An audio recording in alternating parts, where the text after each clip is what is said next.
করতেছে বাবা? রাগ করো না বাবা, রাগ করো না।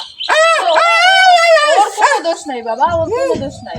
বাবা রাগ করো না, আমি সব বলতেছি। ঘরে যা, ঘরে যা।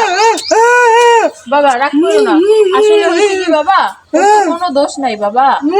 ও নাকি ওইখানে বসে নাচতেছিল, তখন ওই ছেলেটা ওর লুকাই লুকাই দেখতেছিল।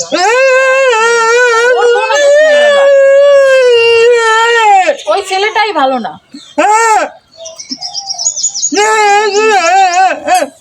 আচ্ছা চলো বাবা, ঘরে চলো।